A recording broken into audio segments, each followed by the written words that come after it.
All right, so today we're going to do a project about Jim Dine. Everyone's going to create their own heart, and we're going to talk about a couple of techniques that Jim Dine uses to give us some ideas for making our own piece of artwork. So first, I have a heart for everyone to trace. That's going to help us out a little bit. So the first thing that we need is a nice dark outline around the heart. And we can use either Sharpie, crayon,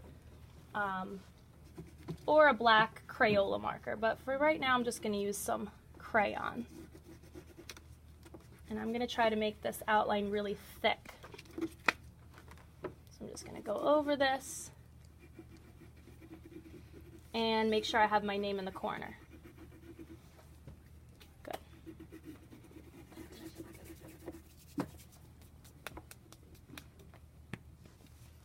My name in the corner. Okay, now I'm going to use all of my colors. We just got done talking about the warm and the cool colors. So here's my cool colors. Here are my warm colors. You know, we've got red, orange, and yellow shades over here, and we've got green, blue, and purple over here, and then I just left white and black out for if I want to use those later.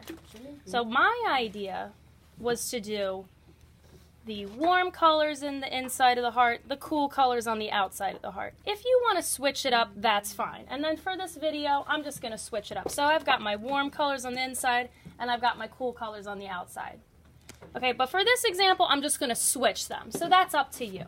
And if you want to use a combination of your own colors, that's fine.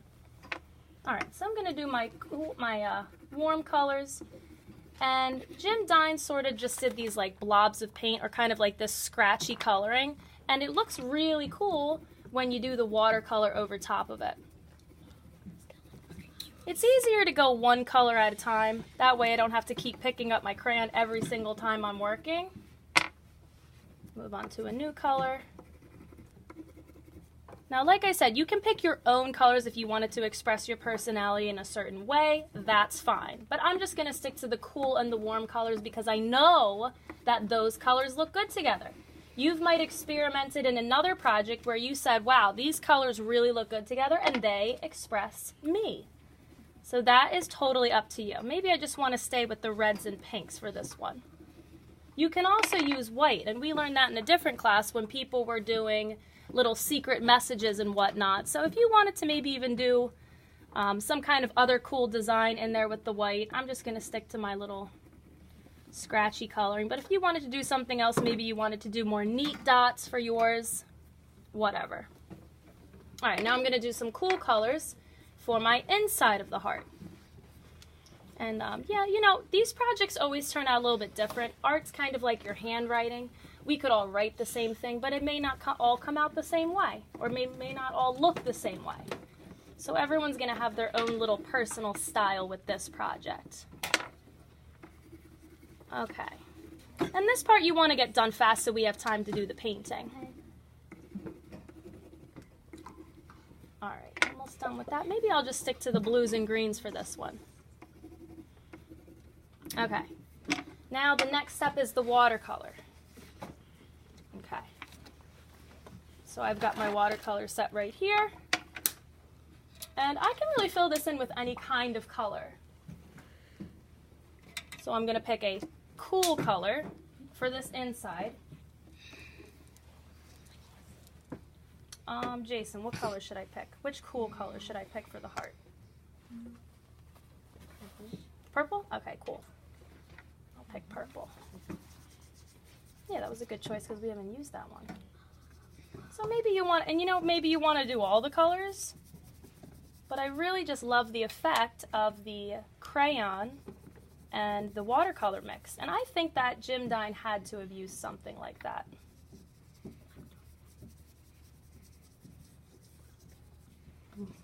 All right, and then now I'm going to pick a warm color to do on the outside. Sienna, what color should I do? Which warm color should I do?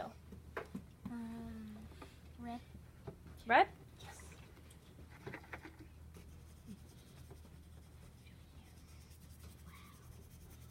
There's my white showing up. Wow. It's kind of dark. Now, if I want, you know, I'm actually going to maybe do a couple of warm colors just to keep it interesting. Okay. I'll do some orange in there.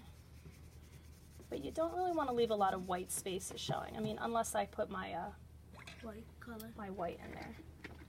Put a little yellow in there, why not?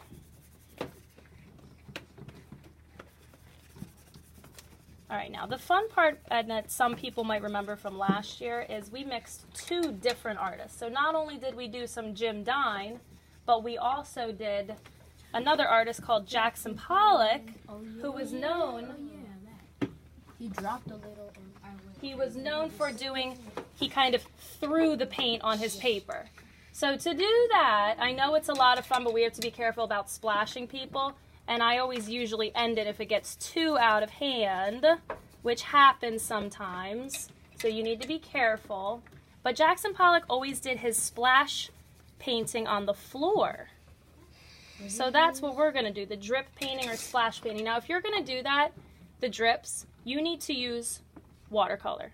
It's not really going to work with the tempera paint. All right, so if you want to do that, and you can kind of follow me here, I'm going to put my paper gently on the floor. I'm going to make my colors really, really wet, and I'm just going to drip on top. Shh. I'm just going to put some drips on the top. And I can use any color for this, really. It has to be really, really watery if you want it to work well. Now, see how some of these colors are kind of bleeding together? If I don't want that to happen, I could totally wait till this dries and then do it later. Okay, so it's all about the kind of effect that you want. Another thing, I still have some of the tempera paint out in here. And it looked like Jim Dine did a lot of textured painting as well, kind of like in this one. So if you have time, now this might take the entire class, but if you even wanted to add a couple little brush strokes of paint, we can do that too. Okay, but I sort of had a plan before I started working. So before you start working, think about your plan. That's probably the most important part to this. And I'm pretty much done. Okay, that's good.